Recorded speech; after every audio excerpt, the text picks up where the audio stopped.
भारत माता की, भारत माता की। आज के मध्यमग्राम विधानसभा मध्यमग्राम मंडल एकेर अंतर्गत किसान मोर्चार जे रक्तदान शिविर एवं आमादेर बाड़ीर छोटो छोटो छेलेमेয়েরা যারা তাদের জীবনের প্রথম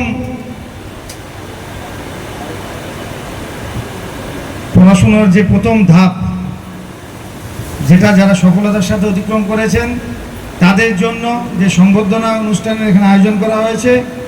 এই মঞ্চে উপস্থিত আছেন এই মণ্ডলের সভাপতি ভাই অনুপ, উপস্থিত আছেন বারাসাত সাংগঠনিক জেলার অন্যতম সহসভাপতি বন্ধুবর রাজীব খান মহাশয়, উপস্থিত আছেন বারাসাত সাংগঠনিক জেলার অন্যতম সম্পাদক বন্ধুবর শম্ভু সরকার মহাশয়, আমাদের কিষাণ মোর্চার জেলা কমিটির সাধারণ সম্পাদক আমাদের দাদা শঙ্কর দা, সহসভাপতি ভাই সৌরভ এবং এই মণ্ডলের কিষাণ মোর্চার সভাপতি বাসুদেব দা সহ আমাদের বারাসাত সাংগঠনিক জেলার ভারতীয় জনতা যুব মোর্চার নবনিযুক্ত আইটি কনভেনার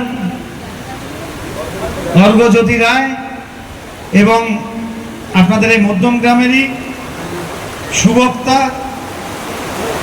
ভারতীয় জনতা যুব মোর্চা বারাসাত সাংগঠনিক জেলার প্রাক্তন সাধারণ সম্পাদক ভাই সুব্রত, ভাই সুরজিৎ এই মণ্ডলের সম্পাদক, কিষাণ মোর্চার অন্যান্য নেতৃবর্গ দিদি এবং সঞ্চালিকা দিদি এবং আমার সামনে যারা আছেন আমাদের মাতৃশক্তি যারা আমার বয়সে বড়, আমার অন্তঃস্থল থেকে প্রণাম নেবেন। ছোটদের আমার পক্ষ থেকে রাষ্ট্রবাদী গৈরিক অভিনন্দন। দেখুন, রক্তদান নিয়ে আমার পূর্ববর্তী বক্তা আমাদের বারাসাত সাংগঠনিক জেলার প্রাক্তন সভাপতি এবং বর্তমানে রাজ্য কমিটির সদস্য তাপসদা বলে গেছেন। ভাই সুব্রত অত্যন্ত সুবক্তা, সুব্রত বলেছেন এবং আমার পূর্ববর্তী বক্তারা রক্তদান নিয়ে বলেছেন, অনেকক্ষণ হয়েছে। আমি শুধু জাস্ট যেহেতু আমাদের রাজ্যে পালা বদল হয়েছে, নতুন সরকার এসছে, কি আমাদের মায়েরা আগে থেকে একটু সাহস বেড়েছে তো, ভয়টা কমেছে তো। আর মন থেকে বলুন, এখানে কোনো না, কারণ ভয় আউট হয়ে গেছে, ভরসা ইন এসছে। কারণ আমরা নির্বাচনের আগে নারা দিয়েছিলাম বাঁচতে চাই বিজেপি তাই। আমাদের এই নারায় সাড়া দিয়ে সারা পশ্চিমবঙ্গের মানুষ 208 জন আমাদের বিধায়ককে বিধানসভায় পাঠিয়েছেন।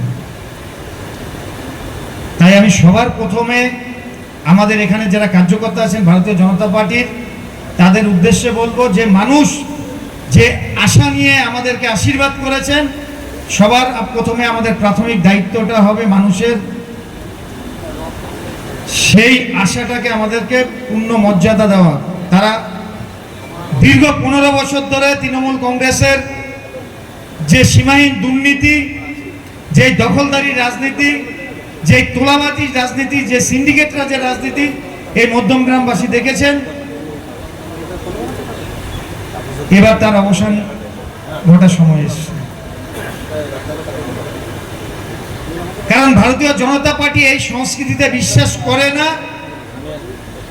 আপনারা নিশ্চিন্তে থাকুন, এই সংস্কৃতি আগামী দিনে আপনারা দেখতে পাবেন না। এখানটায় এই মধ্যমগ্রাম এক মণ্ডল আমাদের জন্য, যখন আমরা বিরোধী দলে ছিলাম তখন আমাদের জন্য একটু টাফ জায়গা ছিল যেখানে সংগঠন করার। এখানে আমরা দেখেছি, আমরা বিভিন্ন সময়ে সংগঠন বিস্তার করতে গিয়ে আমরা বিভিন্ন রকম বাধার সম্মুখীন হয়েছিলাম। এখানে আমাদের কার্যকর্তারা যারা ভারতীয় জনতা পার্টির পতাকাটা বহন করে নিয়ে যাচ্ছিলেন তাদের উপরে মিথ্যা কেস দেওয়া হয়েছে, তাদের বাড়ি ভাঙচুর করা হয়েছে, তাদের উপর অত্যাচার করা হয়েছে। তাই এখন দাঁড়িয়ে 4 তারিখের পরে, 4 তারিখ দুপুর 12টার পরে যারা ভেবেছিলেন তৎকালীন যুবরাজ যে 4টের পর থেকে সারা পশ্চিমবাংলার অলিতে গলিতে ডিজে বাজবে, যখন দেখা গেল 4 তারিখ গণনা শুরু হওয়ার পর দেখা গেল যখন আস্তে আস্তে ধীরে ধীরে সময় গেল 8টা, 9টা, 10টা, 11টা, 12টা, যে এবার তো ডিজে বাজার সম্ভাবনা নেই। এবার মনে হয় ঘটি উল্টোচ্ছে। তখন তাৎক্ষণিকভাবে যারা ডিগবাজি খেয়ে গেরুয়া আবির কপালে দিয়ে জয় শ্রীরামের স্লোগান দিয়ে ভারতীয় জনতা পার্টিতে ভেবেছেন যে আমরা ভারতীয় জনতা পার্টির সদস্য হয়ে গেছি, সবার প্রথমে তাদের বলি ভারতীয় জনতা পার্টিতে স্বঘোষিত কোনো সদস্য হওয়া যায় না। ভারতীয় জনতা পার্টির সদস্যপদ গ্রহণের একটা নির্দিষ্ট একটা প্রসেস আছে, তার মধ্য দিয়ে যেতে হবে। এই স্বঘোষিত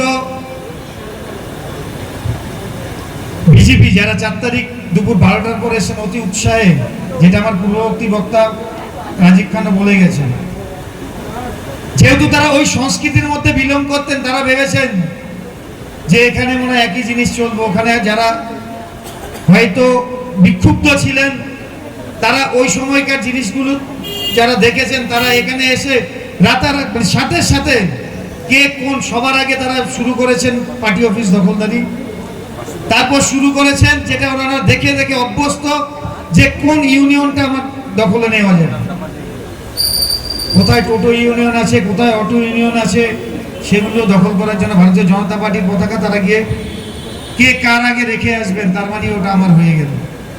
এই ধারণার বশবর্তী হয়ে যারা ভারতীয় জনতা পার্টিতে এসছিলেন, তারা কান খুলে শুনে রাখুন খুব ভালোভাবে যে এটা শুরু হয়ে গেছে। তখন আমরা 4 তারিখের পর থেকে আমরা বিভিন্ন জায়গায় বলতে বলতে আমাদের কি হয়ে গেছে যে ভারতীয় জনতা পার্টির কোনো শ্রমিক সংগঠনই নেই, ভারতীয় জনতা পার্টির কোনো ছাত্র সংগঠন নেই। এটা আমরা জানতাম না, আমরা জানতাম না বলেই এই তাড়াহুড়োগুলো করতে গেছি। তাই এখন দাঁড়িয়ে বেশ কিছু জায়গায় দেখা যাচ্ছে যারা তৃণমূল কংগ্রেসে এই মধ্যমগ্রাম চত্বরে যারা দাপিয়ে বেরিয়েছিলেন, মানুষের উপরে অত্যাচার করেছিলেন, বিভিন্ন সিন্ডিকেটরা তোলাবাজি করেছিলেন, তারাই এখন কিছু কিছু আমাদের দেখা যাচ্ছে আমাদের নেতাদের সাথে যোগাযোগ তারা বাড়িয়ে প্রতিনিয়ত যোগাযোগ করার চেষ্টা করছেন। কান খুলে শুনে রাখুন, এই অঞ্চলে যারা তৃণমূল কংগ্রেসের কোনো কার্যকর্তা, কোনো ছোট বড় মাঝারি যে নেতাই হন, আপনি যারা আমার ভারতীয় জনতা পার্টির কার্যকর্তাদের উপর অত্যাচার করেছেন, তাদের বাড়ি ভাঙচুর করেছেন, তাদের মিথ্যা কেস দিয়েছেন, তারা যার সাথেই আপনারা সেটিং করার চেষ্টা করে যান না কেন, ভারতীয় জনতা পার্টির দরজা আপনাদের জন্য বন্ধ আছে। এটা একেবারে খুব ভালো করে শুনে নিয়ে যান। যত বড় নেতার সাথে আপনারা সেটিং করতে যাওয়ার চেষ্টা করুন, এমএলএর সাথে সেটিং করতে যাওয়ার চেষ্টা করুন, মণ্ডল সভাপতির সাথে সেটিং করতে যাওয়ার চেষ্টা করুন, আপনাদের সেই প্রচেষ্টা সফল হবে না। ভারতীয় জনতা পার্টির দরজা আপনাদের জন্য বন্ধ থাকবে। আর এখানে চত্বরে সংখ্যালঘু আমাদের ভাইরা আছে, দীর্ঘদিন ধরে আপনাদের বোঝানো হয়েছিল যে ভারতীয় জনতা পার্টি সাম্প্রদায়িক দল, ভারতীয় জনতা পার্টি সরকারে আসলে আপনাদেরকে এখান থেকে তাড়িয়ে দেওয়া হবে। আমার কণ্ঠস্বর যতদূর পর্যন্ত যাচ্ছে, যদি কোনো সংখ্যালঘু ভাই বোনেরা দাদা দিদিরা থেকে থাকেন, যদি আমার কণ্ঠস্বর তাদের কাছ পর্যন্ত যেয়ে থাকে, তাহলে আপনাদেরকে একটা প্রশ্ন করতে চাই, ভারতীয় জনতা পার্টির জেলা সভাপতি হিসাবে আপনারা বলুন, 4 তারিখ ভারতীয় জনতা পার্টি সরকারে আসার পর থেকে আপনাদের কার বাড়িতে একটা সামান্যতম কোনো বিশৃঙ্খলা সৃষ্টি করার চেষ্টা হয়েছিল ভারতীয় জনতা পার্টির পক্ষ থেকে? আপনাদেরকে দীর্ঘদিন ধরে আপনাদের মধ্যে একটা নেগেটিভ এনারা চালিয়ে গেছেন। 34 বছর বাম এবং 15 বছর ধরে তৃণমূল কংগ্রেস। আমাদের প্রত্যেকটা মানুষের মনে হয়েছিল যে তৃণমূল কংগ্রেস আপনাদের কতই না দরদি ছিলেন, সংখ্যালঘুদের কতই না দরদি তৃণমূল কংগ্রেস ছিলেন। আপনারা একেবারে বুকে হাত দিয়ে বলুন যে 15 বছরে আপনাদের সামাজিক জীবনের কি উন্নতি ঘটেছে এই তৃণমূল কংগ্রেস সরকারের আমলে? শুধুমাত্র আপনাদেরকে ভোটের রাজনীতির জন্য ভোট ব্যাংক হিসেবে আপনাদেরকে ব্যবহার করে গেছেন। তাই আপনাদের উদ্দেশ্যে বলতে চাই, আমাদের আদরণীয় প্রধানমন্ত্রী সবকা সাথ, সবকা বিকাশ, সবকা বিশ্বাস এবং সবকা প্রয়াসের যে মূল মন্ত্র নিয়ে ভারতবর্ষকে এগিয়ে নিয়ে যাচ্ছেন, আমাদের আদরণীয় প্রধানমন্ত্রী স্নেহধন্য আমাদের এই পশ্চিমবাংলার নতুন মুখ্যমন্ত্রী মাননীয় শুভেন্দু অধিকারী মহাশয় সেই একই মন্ত্র নিয়ে পশ্চিমবাংলাকে এগিয়ে নিয়ে যাবেন। তাই আমাদের এখানে মায়েরা উপস্থিত আছেন, আমি মায়েদের উদ্দেশ্যে বলছি, আমাদের এই সরকার বলবে না আপনাদের রাত 8টার পর আপনারা বাড়ি থেকে বেরোবেন। আমাদের সরকার বলছে আমাদের বাড়ির মায়েরা বোনেরা তাদের নিজেদের প্রয়োজনের তাগিদে যদি রাত 12টার সময় তারা রাস্তায় বেরোয় তাহলে তারা সম্মান নিয়ে তারা আবার বাড়িতে ফিরবে। কারণ নারীর নিরাপত্তা এবং নারী সুরক্ষা আমাদের এই সরকারের একটা অন্যতম লক্ষ্য। আমাদের বাড়ির ছোট ছোট ছেলে মেয়েরা যারা পড়াশোনা করছে, তোমরা পড়াশোনা করো, নিজেদের স্বপ্ন সফল করার জন্য তোমরা এগিয়ে যাও, মা বাবার স্বপ্নকে সফল করো। এই সরকার তোমাদের পড়াশোনার পর বলবে না যে চায়ের দোকান খোলো, বলবে না যে তোমরা ঘুগনি বিক্রি করো, ঝালমুড়ি বিক্রি করো। তার নমুনা, কারণ এর আগে যে সরকার ছিলেন উনি 2008 সালে সিঙ্গুরে যে নিদর্শন তৈরি করেছিলেন, তারপর পশ্চিমবাংলার মুখী কোনো শিল্পপতিরা পশ্চিমবাংলামুখী হয়নি। অবস্থার পরিবর্তন ঘটেছে। পশ্চিমবাংলায় প্রথমবারের মতো ভারতীয় জনতা পার্টির নেতৃত্বে রাষ্ট্রবাদী সরকার এসছে। দেখুন, ইতিমধ্যে আমুল এবং লাক্স পুঁজি বিনিয়োগ শুরু করেছেন। ধীরে ধীরে আরো শিল্পপতিরা পশ্চিমবাংলায় এবার আসবেন। তাই তোমাদের বলছি যে তোমরা পড়াশুনো করো। আমাদের এই সরকার তোমাদের বলবে না ওই কাজগুলো করার জন্য। আমাদের সরকার বলছে তোমরা পড়াশুনো করার পর তোমাদের মেধা অনুযায়ী তোমাদেরকে কর্মসংস্থানের ব্যবস্থা করবে এই সরকার। তাই আর দীর্ঘক্ষণ বলবো না, অনেকক্ষণ ধরে এরা বসে আছেন।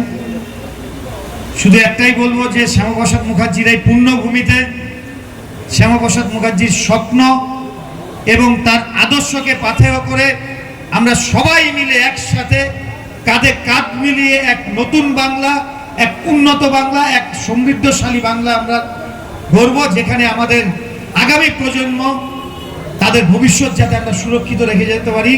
এই আহ্বান রেখে সবাই ভালো থাকবেন। বন্দে মাতারাম, ভারত মাতা কি জয়।